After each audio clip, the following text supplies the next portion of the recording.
Assalamualaikum warahmatullahi wabarakatuh. Perkenalkan, nama saya Nindi Febriani.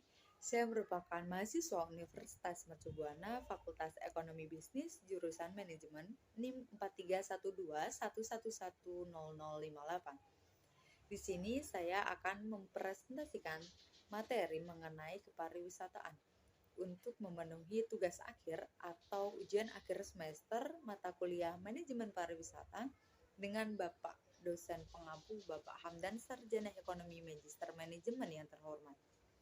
Pada pembahasan kali ini saya mengambil 4 poin utama, yaitu adalah teori serta konsep pariwisata, yang kedua adalah destinasi wisata serta manajemen pariwisata, yang ketiga adalah peraturan perundangan pariwisata sebagai landasan hukum proses perencanaan serta pengembangan produk pariwisata, dan yang terakhir adalah perencanaan bisnis pariwisata dalam konsep sumber daya manusia serta alamnya.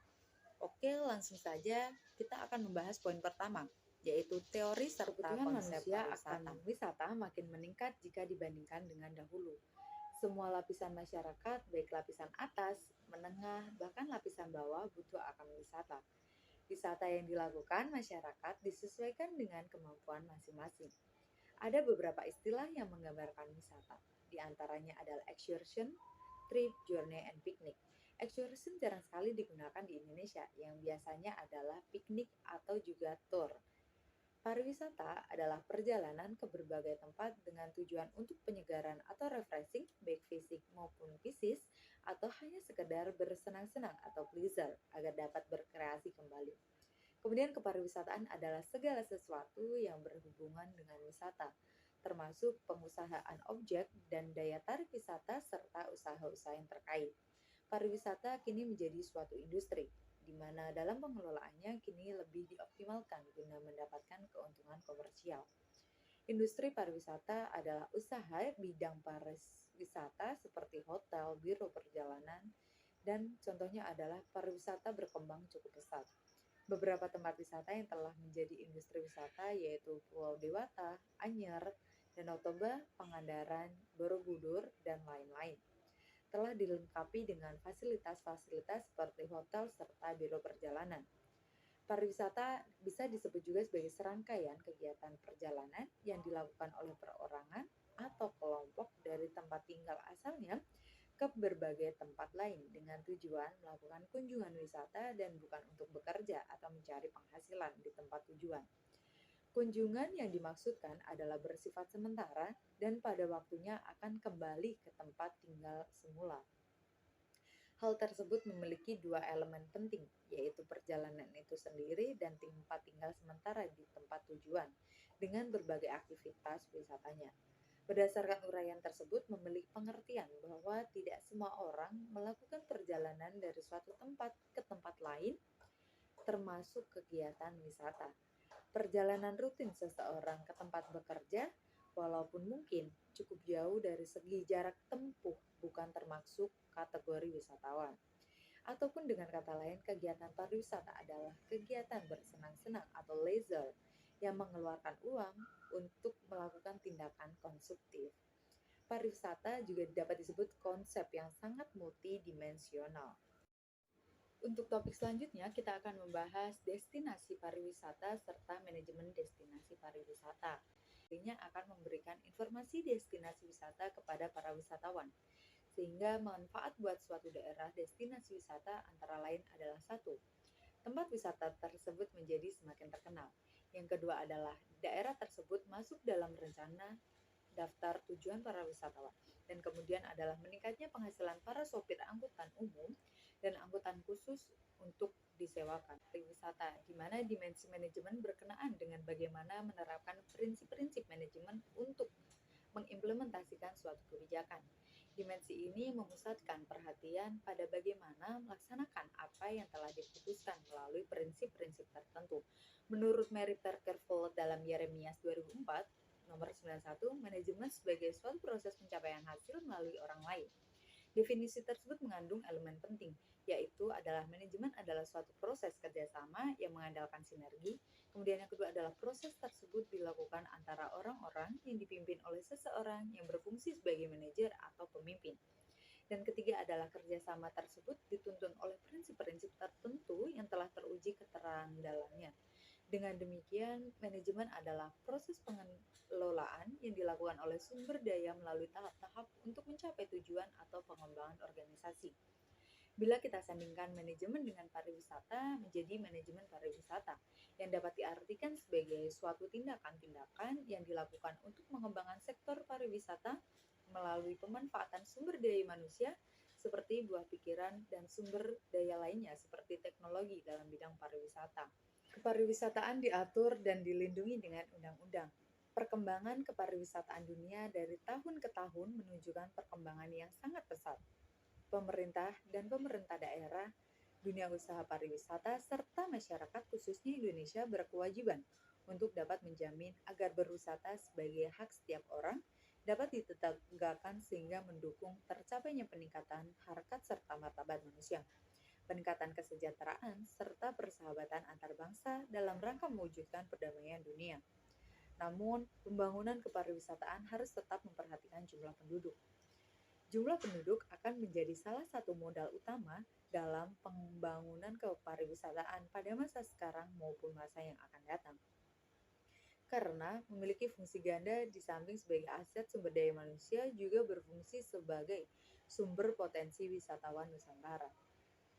Kemudian pembangunan kepariwisataan dapat dijadikan sarana untuk menciptakan kesadaran akan identitas nasional dalam kebersamaan, dalam keragaman.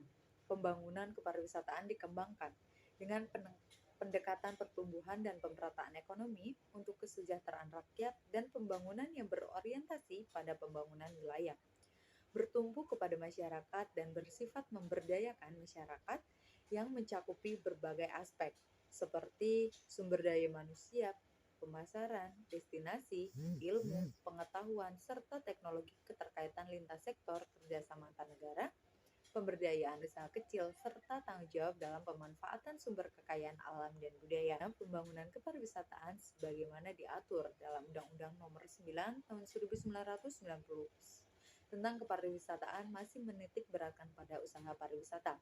Oleh karena itu, sebagai salah satu syarat untuk menciptakan iklim kondusif dalam pembangunan kepariwisataan yang bersifat menyeluruh dalam rangka menjawab tuntutan zaman akibat perubahan lingkungan strategis, baik eksternal maupun internal, perlu mengganti Undang-Undang Nomor 9 Tahun 1990 dengan undang-undang yang baru. Materi yang diatur dalam undang-undang ini meliputi antara lain hak dan kewajiban masyarakat, wisatawan, pelaku usaha, pemerintah, dan pemerintah daerah, pembangunan kepariwisataan yang komprehensif dan berkelanjutan, koordinasi lintas sektor, pengaturan kawasan strategis, pemberdayaan usaha mikro, kecil, dan menengah di dalam dan sekitar destinasi pariwisata. Badan Promosi Pariwisata, Asosiasi Pariwisataan, Standarisasi, serta pemberdayaan pekerja pariwisata melalui pelatihan sumber daya manusia. Kemudian untuk poin yang terakhir adalah perencanaan bisnis, konsep sumber daya manusia, serta alam pariwisata. Peraturan tentang sumber daya manusia menurut Peraturan Pemerintah Republik Indonesia Nomor 50 Tahun 2011 tentang Rencana Induk Pembangunan Kepariwisataan Nasional tahun 2010-2025 dijelaskan dalam pasal 28. Arah kebijakan pemberdayaan masyarakat melalui kepariwisataan diantaranya meliputi pengembangan potensi, kapasitas, serta partisipasi masyarakat melalui pembangunan kepariwisataan, yang kemudian adalah peningkatan kesadaran serta peran masyarakat serta pemangku kepentingan terkait dalam pewujudan sabta pesona untuk menciptakan iklim kondusif kepariwisataan setempat. Dan kemudian adalah peningkatan motivasi serta kemampuan masyarakat dalam mengenali serta mencintai bangsa dan tanah air melalui perjalanan wisata Nusantara. Sumber daya manusia pariwisata sendiri memiliki artian sebagai seluruh aspek manusia yang mendukung kegiatan wisata baik secara tangible maupun intangible, dengan tujuan memenuhi kebutuhan serta mewujudkan terciptanya kepuasan wisatawan. Sektor pariwisata merupakan sektor yang berfokus kepada jasa atau pelayanan. Oleh karena itu, aspek sumber daya manusia menjadi kunci dari terciptanya kepuasan serta kesenangan untuk para pemakai jasa tersebut. Selain itu juga berdampak positif terhadap ekonomi, kesejahteraan, serta kelestarian lingkungan serta budaya di suatu kawasan wisata tersebut. Kemudian Indonesia memerlukan strategi pengembangan pariwisata yang berbasis platform digital dan spirit baru komunikasi pemasaran pariwisata. Itu antara lain bisa dilakukan dengan program Massive Action atau mendorong podcaster atau videocaster mempromosikan pariwisata Indonesia, keanekaragaman seni dan budaya lokal dengan cara memproduksi berbagai konten yang berkualitas sebanyak-banyaknya lewat platform. Usaha berbasis platform berbeda dengan konvensional. Usaha konvensional dapat dianalogikan seperti pipa yang mengalirkan air dari hulu hingga hilir. Di hulu, produsen membuat produk dan jasa, menyalurkannya melalui jaringan distribusi, lalu menjualnya ke konsumen akhir di hilir. Namun beda dengan platform. Usaha platform lebih seperti pasar atau panggung terbuka di mana semua partisipan saling berkumpul, berinteraksi, serta melakukan transaksi satu sama lain secara terbuka. Atas penyediaan fasilitas ini membuat platform dapat mengutip biaya atau ongkos sewa yang bisa dibebankan kepada pembeli, penjual, atau keduanya. Di era go digital, informasi pariwisata serta ekonomi kreatif sangat mudah didapatkan di dalam platform-platform marketplace.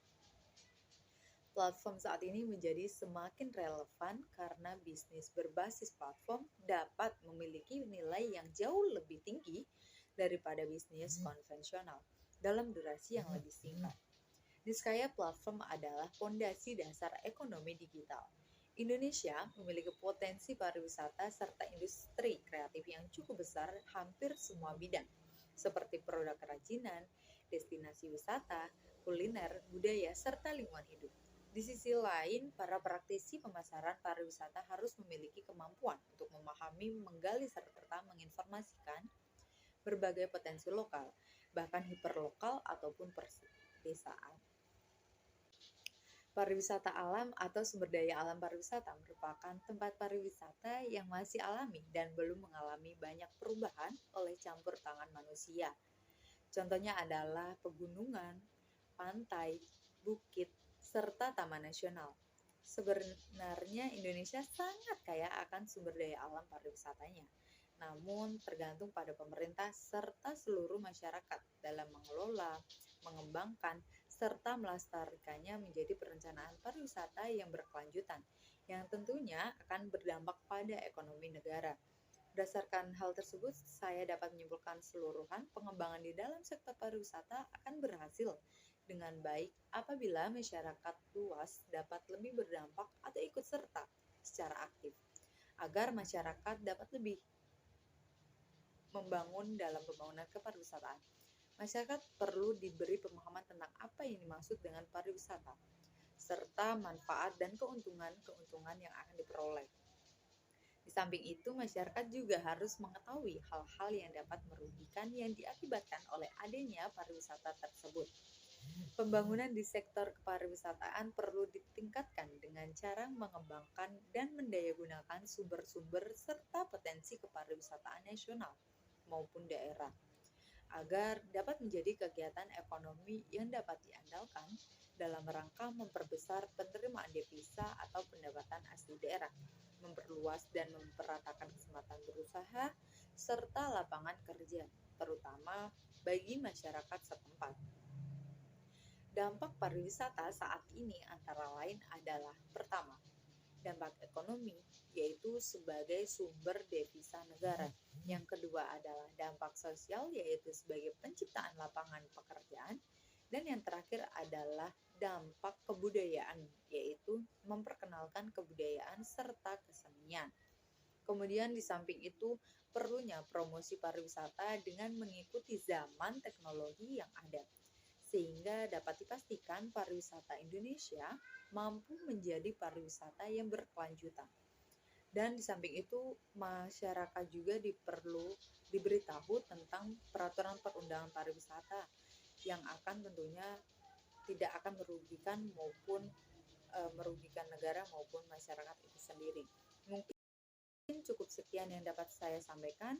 Kurang lebihnya saya mohon maaf. Wassalamualaikum warahmatullahi wabarakatuh.